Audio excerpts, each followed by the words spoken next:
10 MCU series that come directly from creators.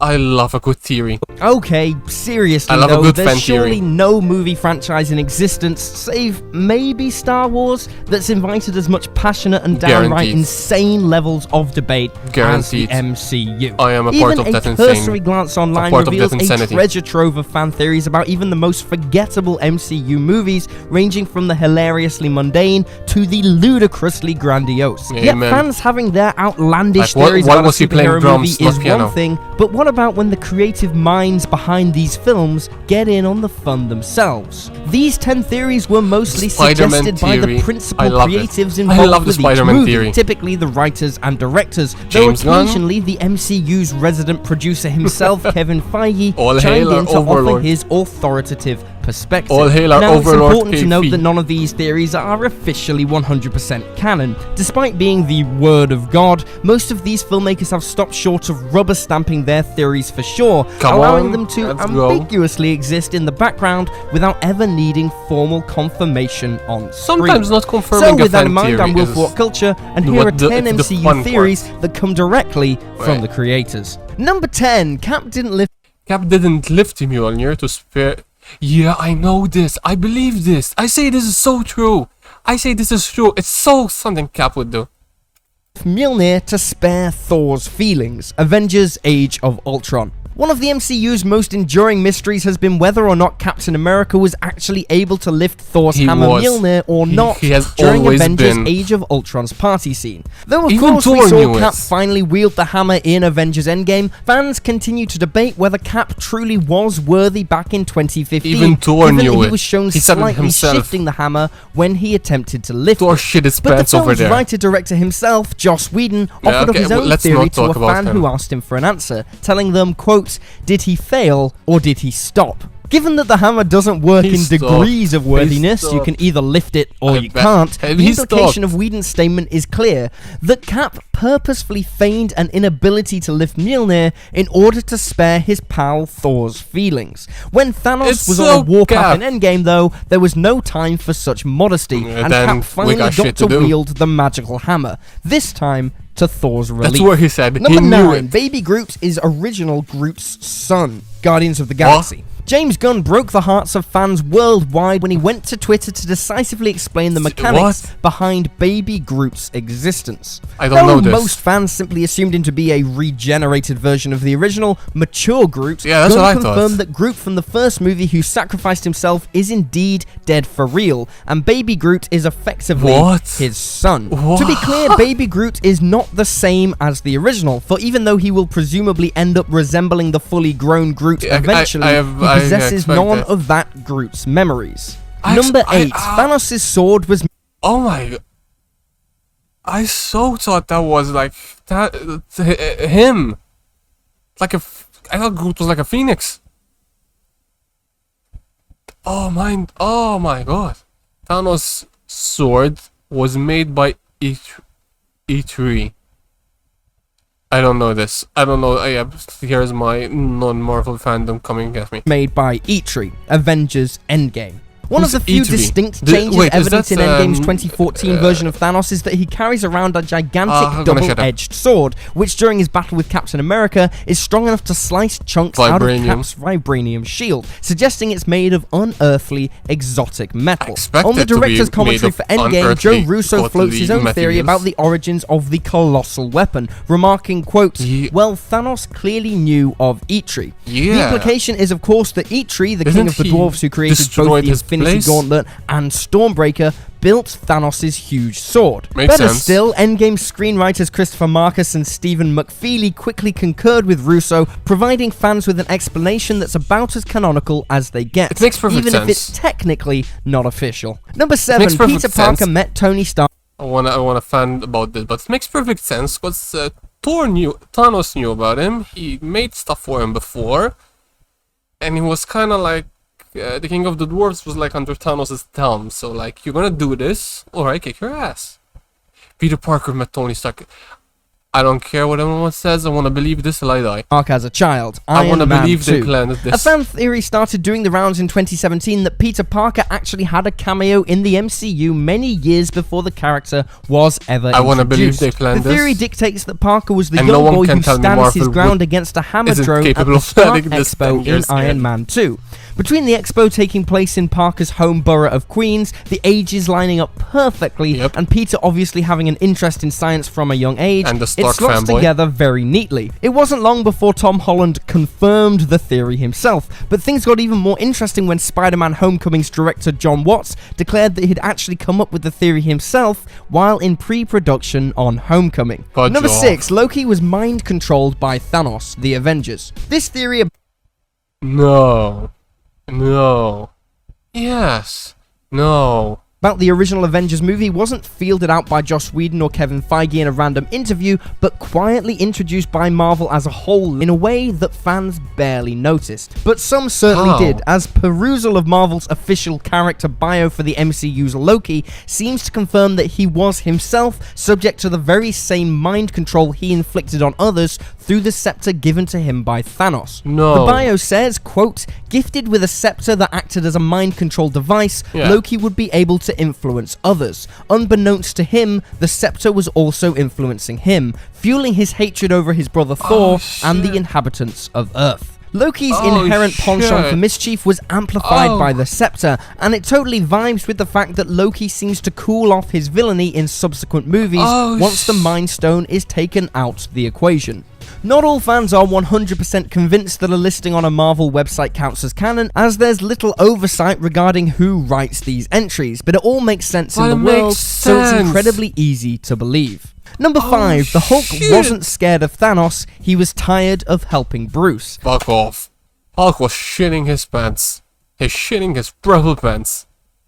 Fudge off. Avengers Infinity War. With Bruce Banner suffering through performance issues in Avengers Infinity War, many fans took the Hulk's absence as proof that the big green dude was scared of Thanos after their one-sided fight at the start of He the was movie, scared and therefore shitless. refused to face him again.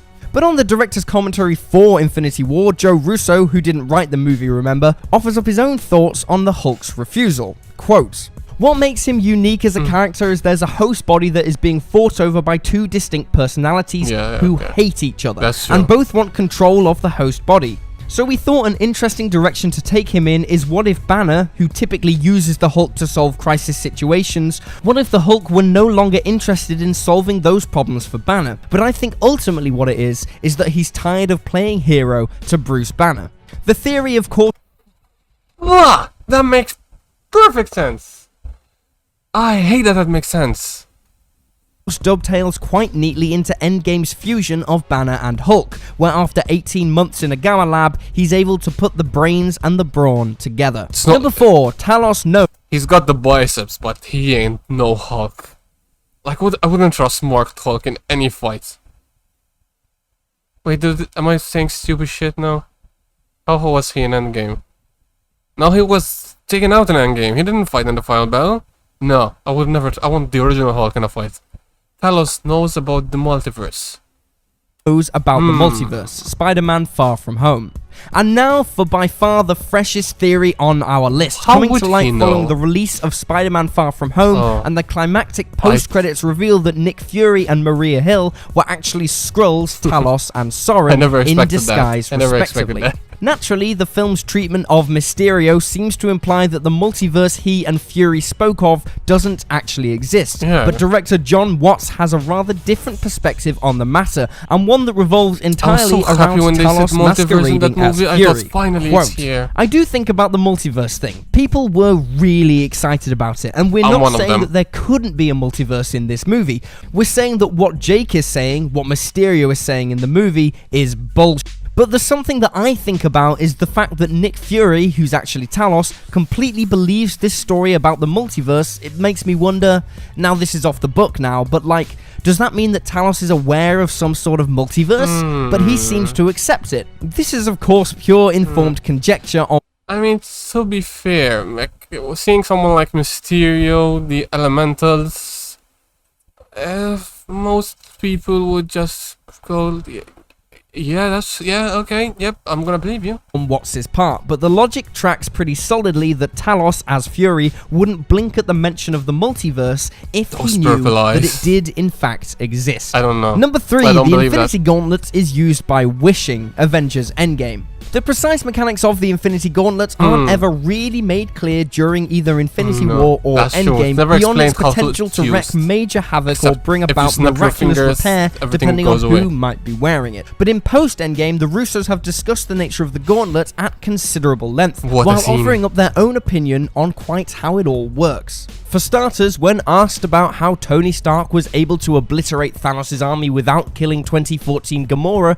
who was technically a member of his army, Anthony Russo said, quote, Well, she wasn't "The anymore argument in could the be end." that Tony wished away all the evil, Exactly. the enemy." Yeah. While pondering She what that wasn't meant for their enemy Gamora, anymore. who, per a deleted scene, is shown to be still alive following Stark's finger snap. But in more overt terms, Kevin Feige talks about the wish aspect of the Infinity Gauntlet when addressing how the Hulk managed to undo the blip and return all the dusted victims safely back to Earth. He said, quote, "If people were in an airplane when they were dusted, they didn't return at 35,000 feet. They didn't fall to their deaths because Smart Hulk is smart, and when he snaps, that would suck. you can wish for whatever you want, and you can wish for everyone to come back safely." Yeah, Done. exactly. While many Everyone's fans safe. speculated that the Gauntlet simply Safe. reacted to whatever the user's wish was in that precise moment, the movies have been relatively cagey about confirming quite how it Makes works. sense, though. So it's like, nice to hear I snap my fingers, the teleports to the teleport. No, space. No. Oh god, which is the stone that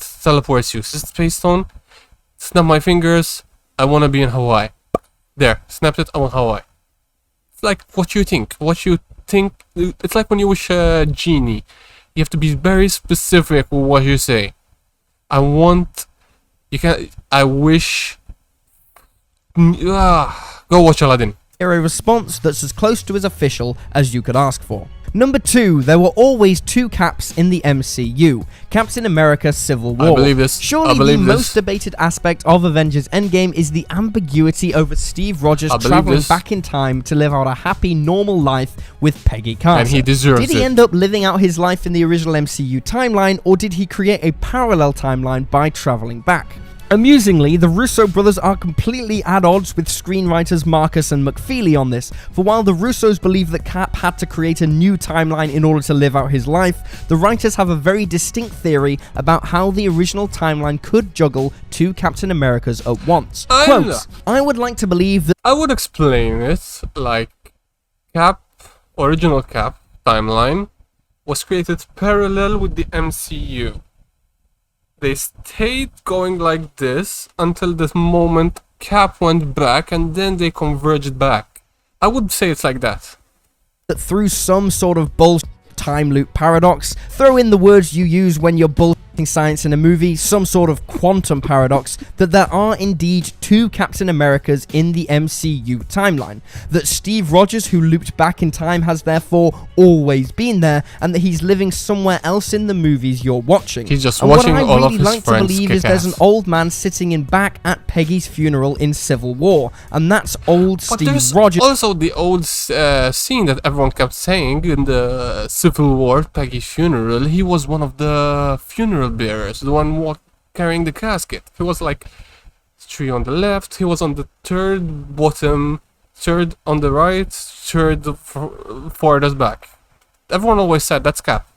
Watching young Steve Rogers carry old Steve Rogers' wife up to the front of the church. Can I explain it scientifically? Not really. I can. No. It makes perfect sense in my head. brain-scrambling idea, especially as an elderly gentleman never bearing mind, a 'cause there's decent a third resemblance to person. old Cap can be seen Here- as no, acting on as the one of left. the pallbearers On the for left. Peggy's I was coffin wrong. in Captain Yep. America That's Civil what I War. always This is knew. one of those wonderful things that will likely never get a formal on-screen confirmation either way, we don't but there's need an enough there on-screen for fans to confirmation. subscribe to whichever version they prefer. If there really are 2 Caps on Earth during the entire MCU though, it sure does recontextualize the franchise in a fascinating way. Number 1, Okay, he Gamora's lived. soul was trapped in the Soul Stone, but not really. Avengers Infinity Soul War. Stone, there's This so is an much especially theories on fun the one Soul because it Stone saw on the its Russo own. brothers hurriedly confirm a major aspect of Infinity War's plot, only to have to walk it back days later after they realized it had been misrepresented by the internet at large. While Something the holding a internet loves to Q&A do. at Iowa City High School on the week of the release, the Russos were asked about Thanos' brief post-snap interaction with young Gamora. Joe Russo effectively suggested that Gamora was trapped inside the Soul Stone,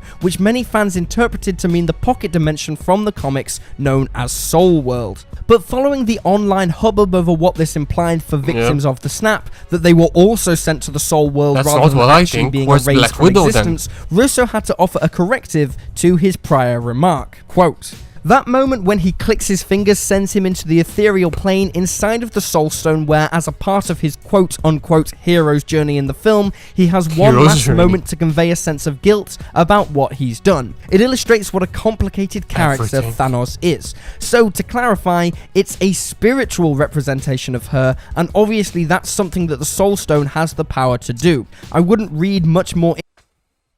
Soul Stone's so complicated though, cause if you go down that route, then Black Widow is still in it, and you can theoretically keep that door slightly open, so Black Widow will. Nah, she's never coming back, is she? No.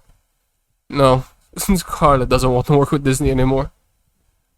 Sad times. Hey, we got Yelena now, and the jacket of 1,000 pockets.